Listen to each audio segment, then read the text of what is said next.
I'm so excited to be able to say that Akai finally did it.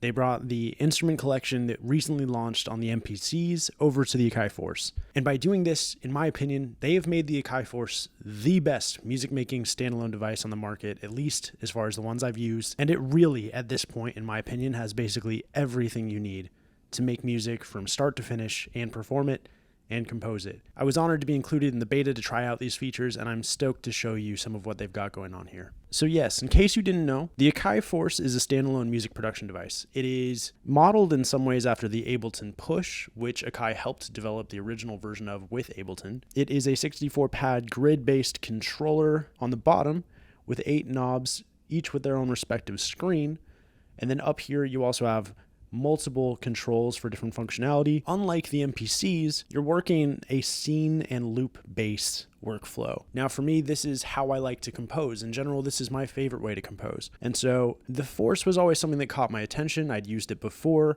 but it was only recently that I started to really fall in love with it. But even as I started to fall in love with the device, I still had some issues with it. And the biggest one was the quality of the built-in synths. Some people will tell you that, oh, you should never use the built-in synths.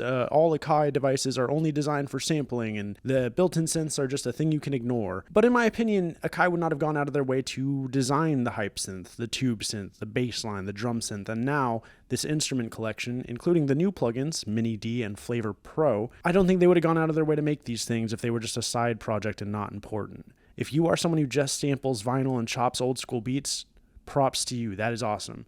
I love that style of music, but that's not really how I compose. I like to use plugins, external synths to a degree, but mostly plugins, to create sounds from scratch and to create songs from scratch that are my own original compositions. It's just a different way of working, but because of that, the quality of the built-in synths really matters to me. And with that in mind, I really think Akai has just knocked it out of the park. To be clear, this is not a sponsored video. Akai did not sponsor this. They have no control over anything I say, but they did provide me with the beta code to get my hands on this and try it out before official release, and they provided me with codes for the instrument collection, which I've used on the MPC before in previous videos, as well as Mini D and Flavor Pro. This is not going to be a deep dive video. I'm not going to go synth by synth and break them down. Other people have done that.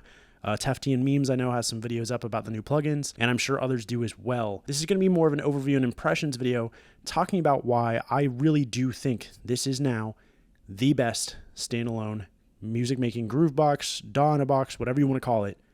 This is it. Let's talk about why.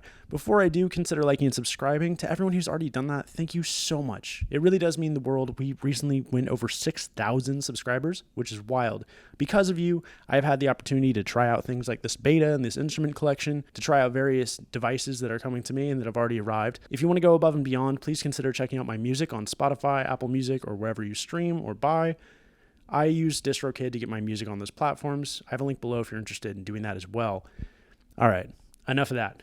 Let's talk about this thing. So to me, the missing piece is really here now, right? We have the sound collection. We have Fabric XL, OpX4, Stage Piano, Stage EP, Studio Strings. We have Mini D as well, which is a Mini Moog or Model D emulation. With all of these available plugins, you don't even need to touch key groups anymore. I use converted machine expansions when it comes to drums for the most part, but there are obviously MPC expansions as well, and you can obviously bring in your own samples from places like Splice or wherever you choose to get your samples. I use an SD card down here because the internal drive on this one was broken when I bought it used, but because of that, I got a pretty good discount on it, so no harm, no foul. The SD card still allows for disk streaming and still allows for everything I want to do, so I've not had any issues since I've used the SD card. So let's talk about what makes this thing stand out versus other devices. One of the big things that makes the Force so special is that it has a fairly unique workflow when it comes to standalone groove boxes. The Ableton Push, like I said, is the closest thing, but the Ableton Push is a MIDI controller and it requires a computer. It also doesn't have an audio interface, and it also doesn't have a bunch of other things that this does. And so speaking of the audio interface, on the back here, we actually have 2 combo XLR quarter-inch jacks, and with these jacks, you also have the ability to supply phantom power. Until recently, these inputs were cool, but they weren't necessarily like groundbreaking because you were still limited in what you could do with them. But now, if I were to go over here and make an audio track and go into effects, there are some effects now that really change what makes this so cool. So there's a whole vocal suite now, including the doubler, harmonizer, and tuner, which makes it awesome for singing. Obviously, you have EQs and reverbs as well, and so it's really easy to build a vocal chain to make your vocals sound good. This is just one of those things that means you don't need a DAW to finish this up if you didn't want to. I tend to finish and record my vocals in Ableton by exporting the audio stems from whatever device I'm using and then singing over and comping vocals in Ableton. But the fact of the matter is you can do that in the Force, which makes it really cool. Along with the vocal plugins, with the latest update, you also have the amp sim, and this is really huge. This amp sim means that you can essentially route and directly plug in a guitar into the Force and get a simulated cab and amp setup.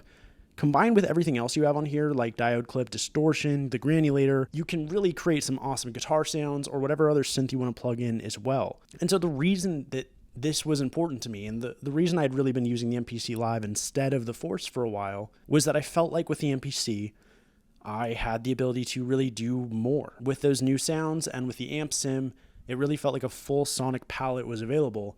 And now that is here on the Force. And with that, I don't know if I'm going to need to use the MPC again. I'm not going to get rid of it because I enjoy it and it's its own workflow. I like that it has a battery and there are reasons to get an MPC versus a Force. But at this point, for me, as someone who basically works in this studio, I don't see myself really needing anything besides the Force if I wanted to. Now, I have other devices, so I'm not going to sit here and say I sold everything and I'm only using this. But ever since I got this update, this is the main device I've been using. So I recently made a track using a few of these plugins. This is Mini D, Fabric XL. This was a key group from an expansion I had, as well as this, an OpX 4, another Mini D, and this is that track I just made. Also think there's some additional ones. Yep, a stage piano and a drum loop I think I messed with.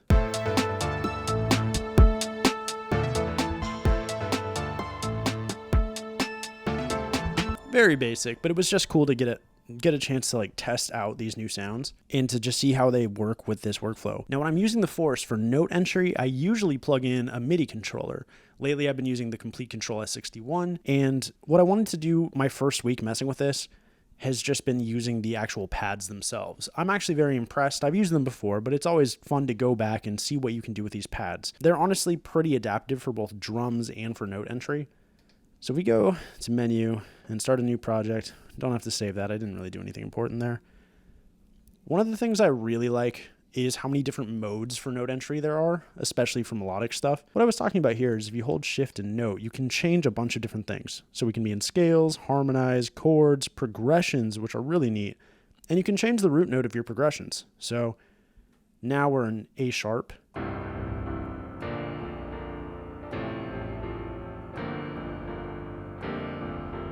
And I'm not feeling A sharp, so let's do A. And if we go through, you'll see this is a natural minor, this is a major, etc. And they all have different chords here referencing here.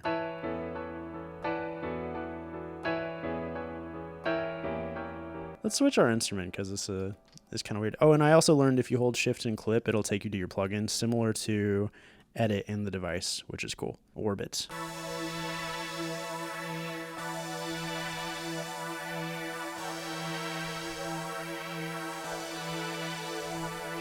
And one of the things I like with the Force when using a plugin like Fabric is if you hold down knobs, you can change to screen. And now we have, wait for it, now we have these parameters, 9 through 16, are mapped to these knobs here.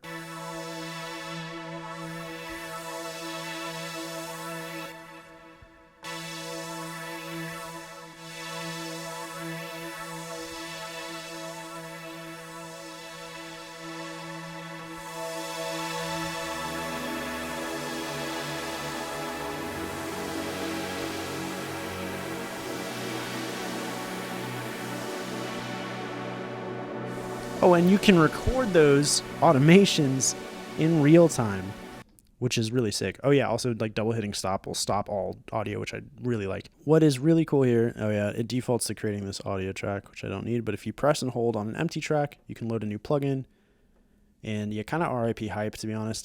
There'll probably be hype defenders in the comments, but now that the rest of the stuff is here, I'm not going to use hype again, probably. No offense to hype. I'm really stoked about what this device is capable of now with these new plugins, with the amp sim, with the sounds. It's an additional cost, and I know that. And so I've talked about this before. I do think the whole package should be more like 200 or 300 rather than the 500 that it can be for that total. I know the individuals go on sale sometimes.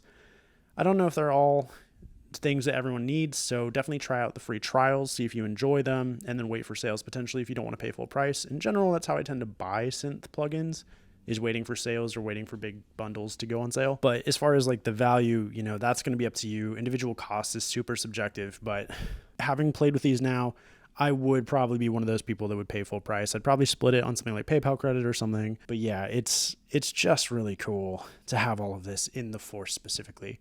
And so now that I've talked your ear off about it, if you want to stick around, I think I'm going to make a song from scratch and just really give every new element I've been talking about a go, all in one kind of recording. So stick around for that if you're interested. If you are not interested in that, thank you so much for watching. I really appreciate your time, and I will see you soon. All right, let's make something.